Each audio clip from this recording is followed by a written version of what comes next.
Isang mapagpalang araw po sa inyo mga kaibigan. Sa video ito ay pag-usapan natin ang part 72 ng Jomcar.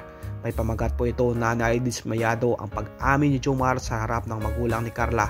Sa ngayon po meron po itong 48,000 na likes at 565,268 na views. In-upload po ito noong January 7, 2025. Dahil hindi daw boto ang nanay ni Carla sa pag-amin ng binata na may relasyon silang dalawa ni Carla, yan po ang ating pag-uusapan sa video nito.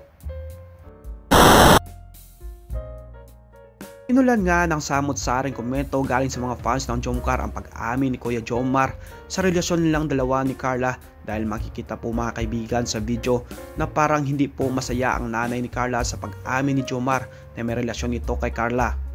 Ngayon po mga kaibigan ay basahin po natin ang mga komento ng mga solid fans ng Jomcar sa video ng isang reactor ng Kalingap. Ito po ang kanilang komento sa naturang video. Meron pong iilan na hindi po naniniwala na buto po ang mga magulang ni Carla kay Jomar. At marami din sa comment ang pinagtanggol ang nanay ni Carla dahil ayon po sa kanilang mga kaibigan, normal lang po magalit ang magulang kapag may tinatago o may nililihim ang kanilang anak.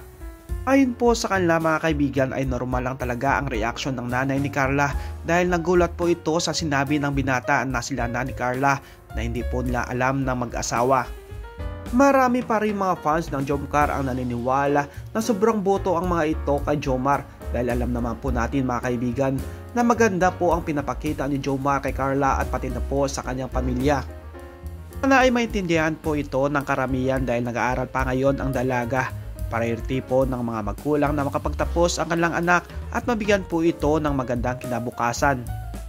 Ganon din si Carla, gusto rin ito makapagtapos ng pag-aaral para mabigyan po ng magandang kinabukasan ng kanyang mga kapatid at kanyang mga magulang. Sa ngayon po mga kaibigan, alam po natin na si Carla lang ang inasahan ng kanyang mga magulang.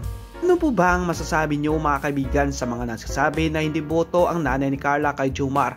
Please comment down below at pag-usapan natin yan.